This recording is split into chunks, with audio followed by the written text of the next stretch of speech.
I lowered my chair because I felt like I was like beaming over Mark. look at how big we are. Like we gotta. I need to raise my chair or something. Yeah, what if you were like Mark, You look like a tiny person. Partner's like 4'7". Good things come in small packages. That's right. I've been telling people that for years. And they just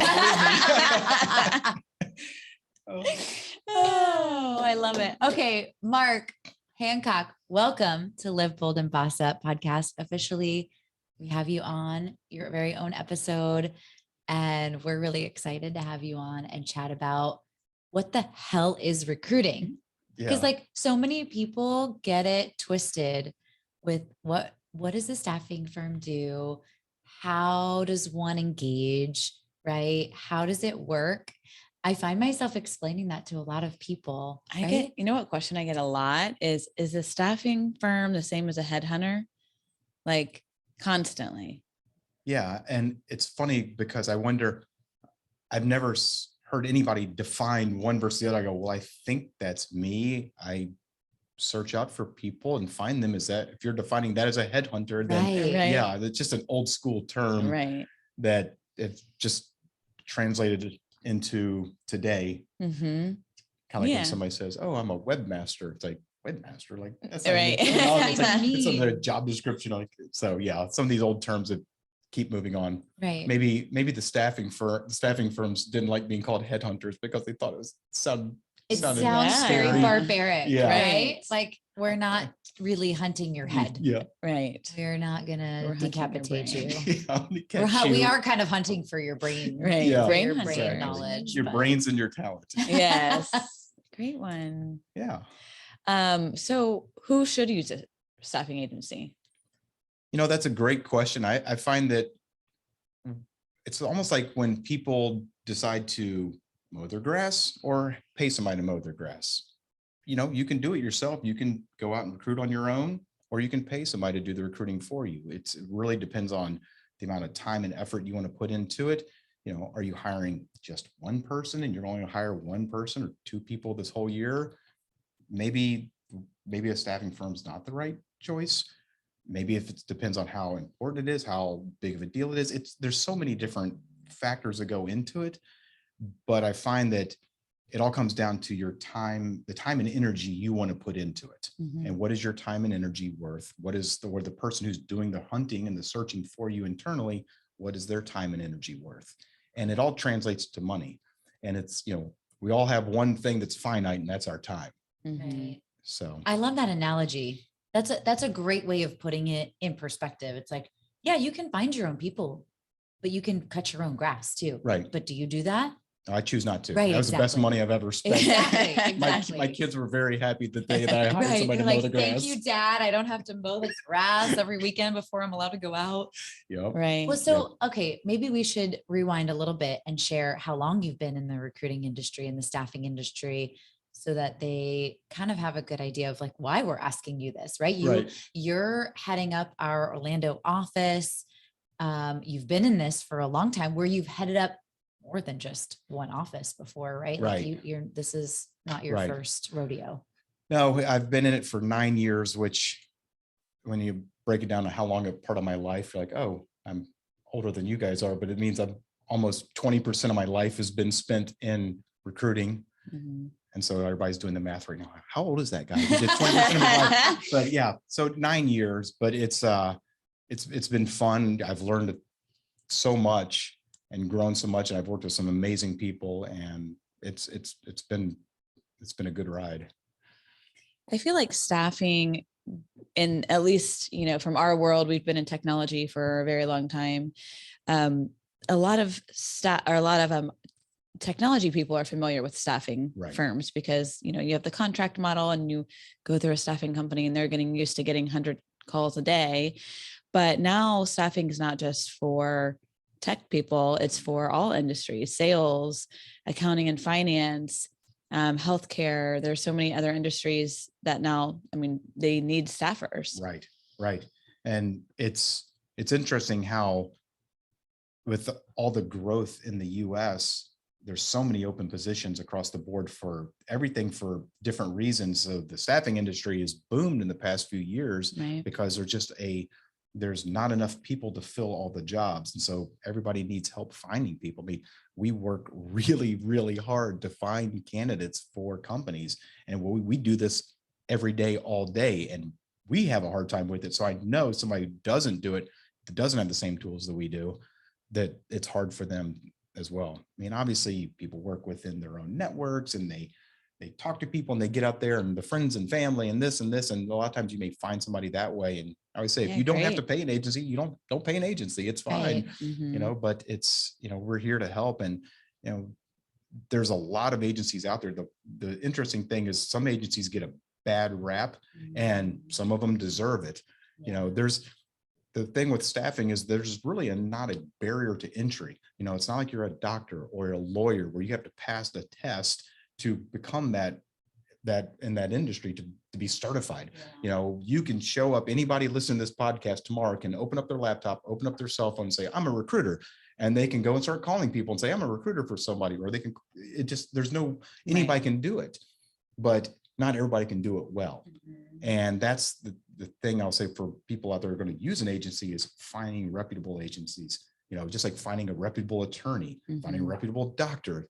There's some good ones out there and there's some bad ones out there, and just finding a good one in the meantime. Okay. That's a good point. Like what makes them reputable, right? If you can't go and get a degree or you can't take a test, what makes a staffing agency or a recruiter reputable or good or worthwhile to really connect with?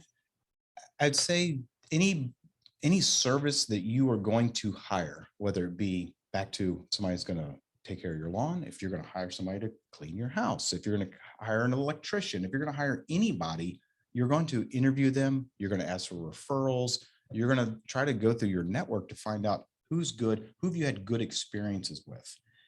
You can go on and look online and just start calling people, but it's going to be kind of a grab bag, and sometimes it'll work out and sometimes not so much. But I would say interview the recruiting firm before you actually hire the recruiting firm. There's a lot of them out there.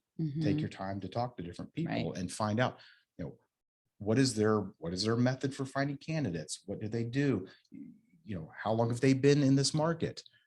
Tell me about the team. What's the tenure of the recruiters on the team? Really talking that through. What are your specialisms? Do you have teams that are specialized doing these different things? So it's just making sure that they are experts in their field.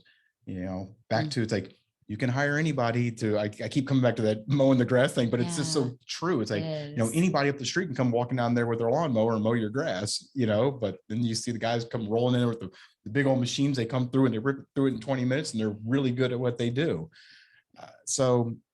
It's just about finding the right person, the right team, and also the ones that culturally fit with you. Do they have the same values? I mean, good companies have, value statements of what they do. We have one. And it's like, so what are their values? What is most important thing to them about recruiting? I actually had somebody yesterday, a prospective client, ask me yesterday. We were talking for about 15, 20 minutes. She's asking us about our services, kind of just typical stuff. But then she says, what do you like about this? And nobody's ever asked me that in 9 years. What do you like about this? The very first time I talked to them. And I thought it was like such a profound question, because she was really wanting to understand, if I'm going to work with you, why do you like doing this business? What'd you say? I mean, it's kind of the cliche thing, but it's the truth, is that it was making that match when a client hires somebody and the candidate gets hired and they both say thank you months after, not at the moment, but months later, they go, that was a great hire. And that candidate goes, that's a great place. Thank you. Like, to me, that's the best part of this. No, I agree. I still have relationships with people, 9 years later that I met and talked to back in the beginning. Right. It's all about building those relationships and trusting someone and helping be a part of their career growth, which is cool. Yeah. I mean, this is a grind. I mean, there's no two ways about it. This business is a grind, and you have to be cut out for agency life. But if you are, there are rewards that come with it. And so you have to cherish those and forget about all the things that go sideways and people doing wackadoo things that blow your mind, that you can't believe the person just did that, or the customer just did that. And we all have a million stories like that. But those things is what we hold on to that keep you coming back. And you have to be, like a cornerback in football. It's like, you got to forget about, if you just gave up the touchdown, you got to get back there and play again. It's like, so just forget about that stuff and focus on the good parts, because there's a lot of really good stuff in this business. Because it's, if you like people and you like helping companies, it's like, this is a great business. Yeah. I think too, kind of switching over to the candidate side, like how a candidate would choose a recruiter. Most likely they're going to get called by a recruiter about a particular job, but you have to develop a trusting relationship with them as well, because they're representing you. You're giving them your information and your resume, and the recruiter is like representing them on their behalf. So you have to have, on the candidate side too, someone that you really trust and maintain that relationship for a long time, I think is the best thing to do. Yeah. I can't imagine being a candidate right now in the market.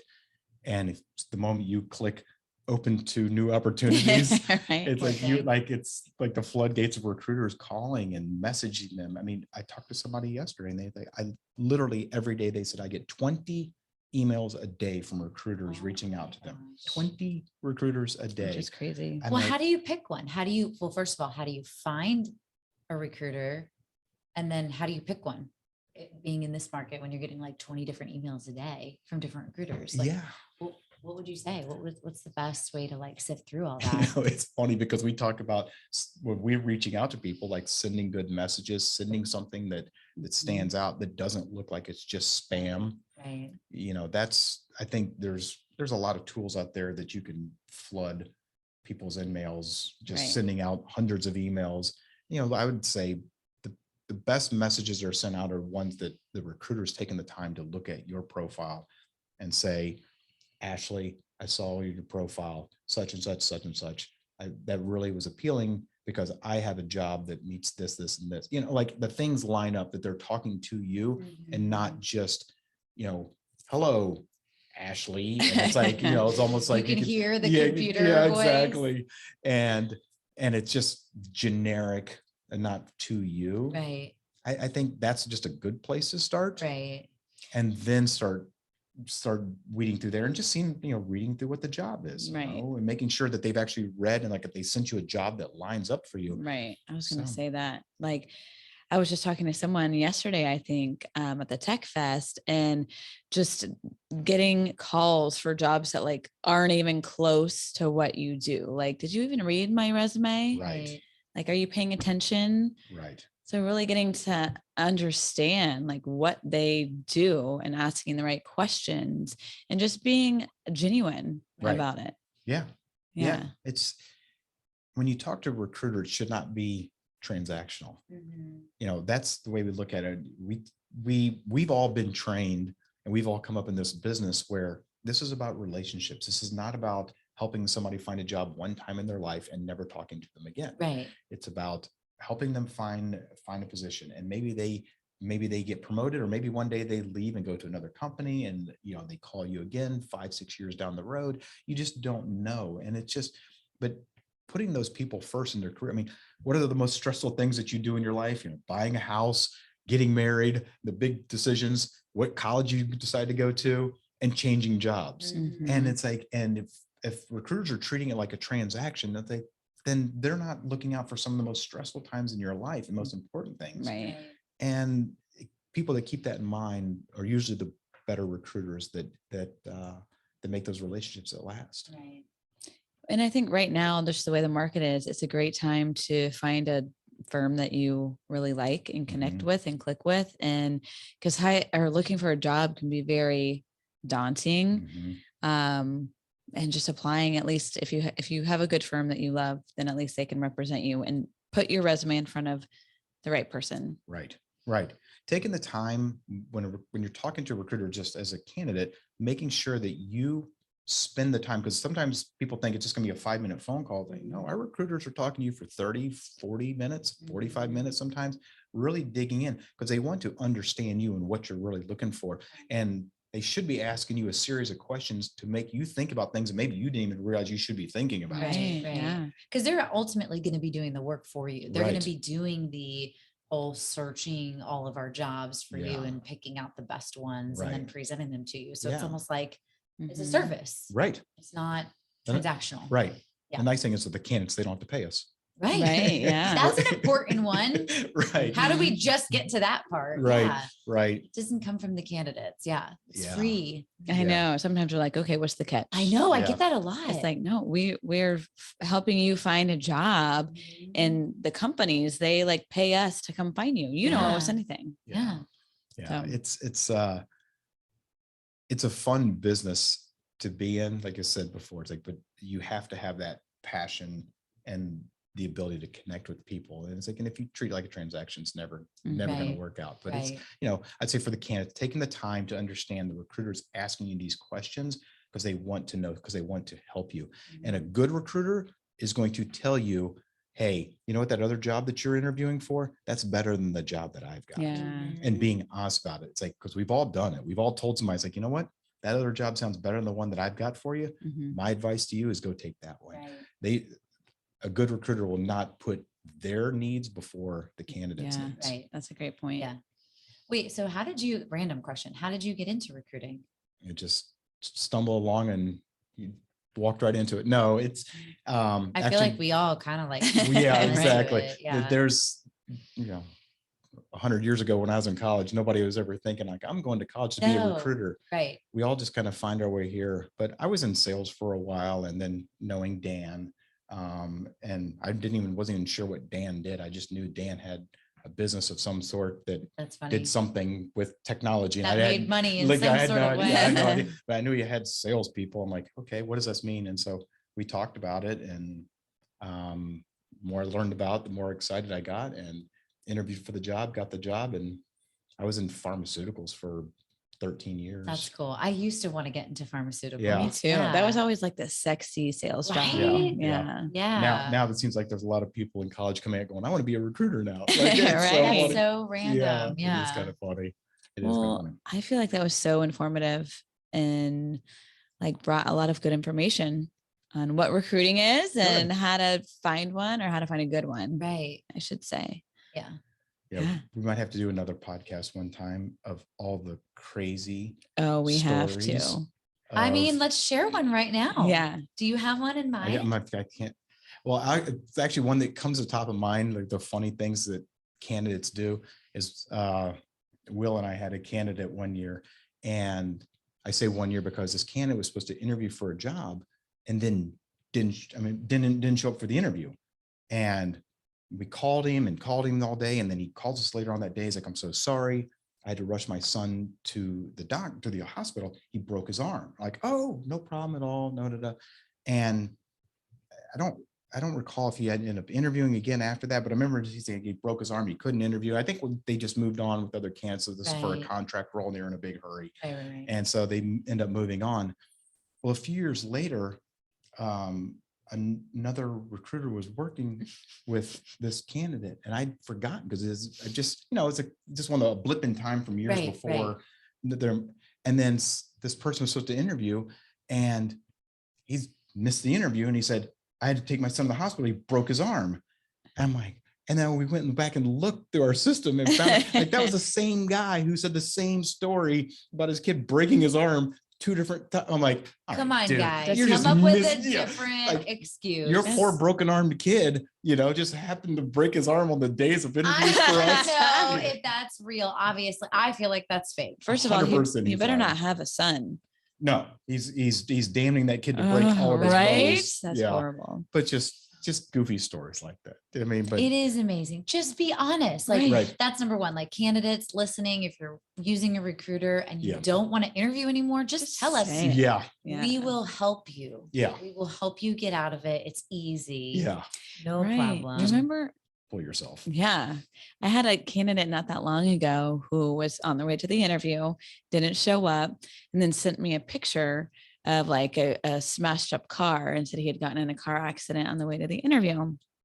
Well, I had found out how to like look at the date the photo was taken, and it was like months ago. Like it wasn't even that same day. And I'm like, why didn't you just tell me? Yeah. Like, Yeah. instead of making Yeah. up some elaborate Yeah. story. And Yeah. So it's crazy. candidates out there, it's okay to cancel the interview. Just tell us that you don't want to interview. Yeah. Don't lie, because Yeah. then we're really not going to Yeah. go to bat for you. Like when it's Yeah. time for you to get an offer and you're like, oh, I really need this amount, but they're offering a lower amount. We're not going to go to bat for you if you're not a sincere, honest person, right? Well, and a trusting relationship goes both ways. Right. Right. And that also means a lot of candidates have been burned by bad recruiters This is who true. ghost them Okay. and don't talk to them. And so that goes back to building that relationship with people and then knowing that, hey, we're not going to ghost you. We're going to let you know what's going on. Right. You know, we're here, you know, you'll have our phone numbers. You can text us. You can always ask us what's going Right. on. It's not going to be ghost central. Totally. Yeah. You know? Good point. Yeah. We'll have to make a list of goofy Yes, stories. that I would be started fun. a book a few years ago, like just writing things You down. started I a started, book I of started it? writing little notes down, like little notes. I love it. But I've got to go dig that thing out. But I'm sure everybody can add to it. Oh, Yes, that's so good. That's So, great. I'm sure we'll get all the candidates and all the clients right now. We'll all start putting things on the messages on the podcast Yes. of all the things that recruiters have done crazy. And I'm like, and we'll believe that they're all true. That would be great to see. Yeah. Message us. Yeah. Let us know any funny stories. Yeah. That would be fun to put together. Mhm.